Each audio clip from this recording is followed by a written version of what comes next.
This is Bronwyn the Brave back to show you how to pick up these crazy Afterthought Thumb stitches and then continue working that thumb. So here we have the scrap yarn inserted into the knitting, and these are holding on to some live stitches where we will open this up, be a large gaping hole, but we will then knit our thumb from here.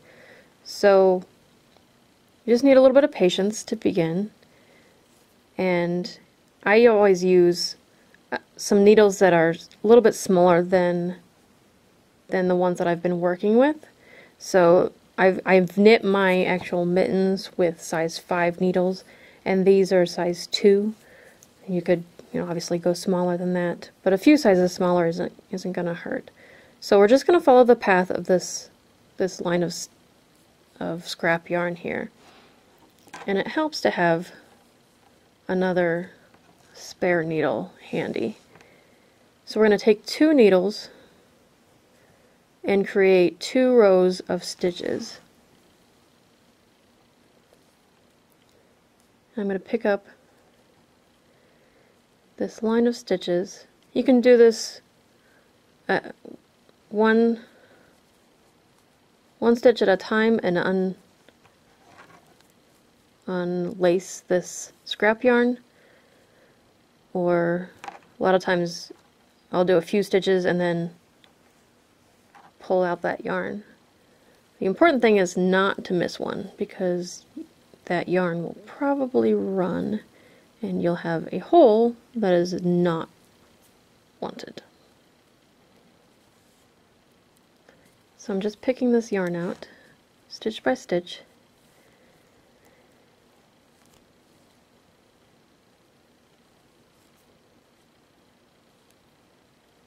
The nice thing about Afterthought Thumbs is that any stitch pattern that you have going on, like this is the chevron pattern that I have, or if it's a colorwork pattern, for instance, sometimes that stitch pattern can get interrupted by the thumb.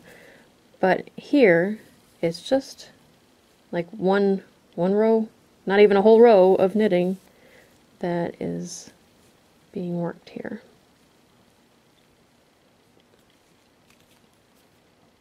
We're just going to keep unpicking, unpicking, whatever you want to call it.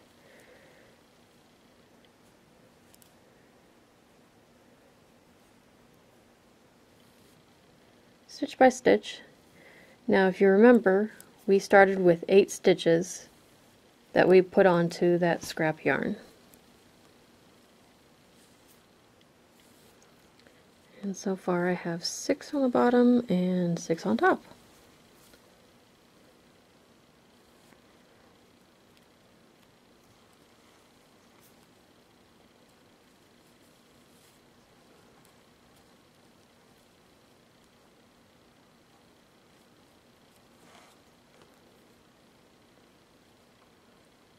It's a little tricky to see just where that's going into.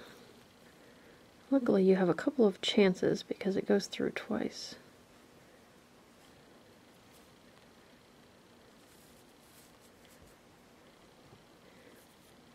It's a lot easier if you don't split the sock yarn, by the way.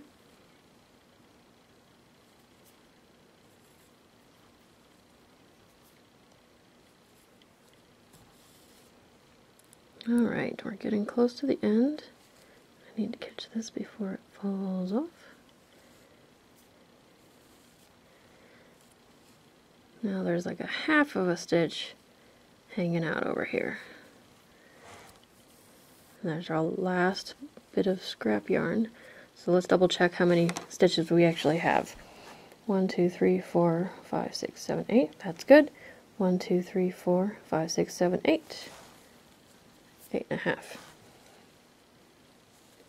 Depending on how you pick these up, some people are super brave and they just rip out that sock yarn or whatever scrap yarn they have, and then they pick it up. Really, the stitches probably aren't going to go anywhere, but it's just a safeguard to do it stitch by stitch. But if you do it that way, you might not catch one of the stitches up at the top.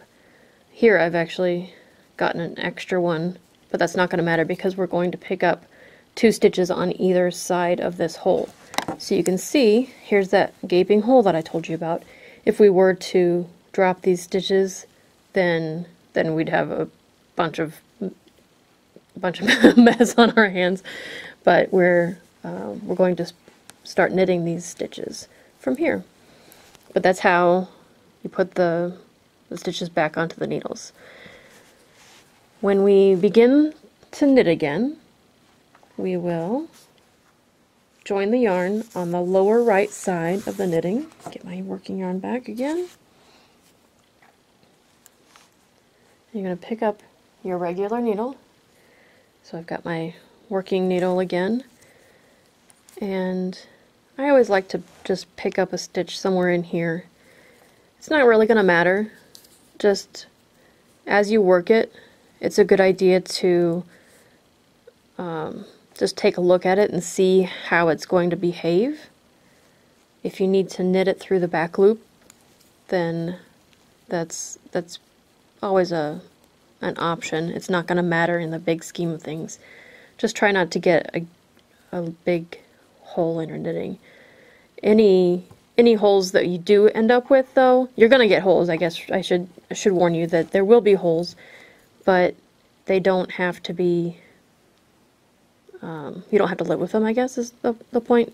You can tighten them up with your tail or another scrap of yarn. So I'm going to pick up one stitch here and then just work across. And I'm just doing a basic rib. And I'm following the general pattern. I'm going to read my knitting here. And I've got two knit stitches and 2 purls here. So I will follow that as my guide. And just work across. So I picked up 1 stitch to begin with, and I will continue to pick up stitches on either side. I'll have 1 stitch on the front of this needle and 2 stitches here.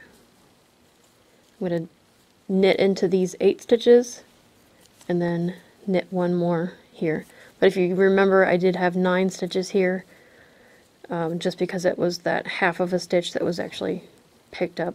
So we're going to, eventually, the goal is to have 20 stitches.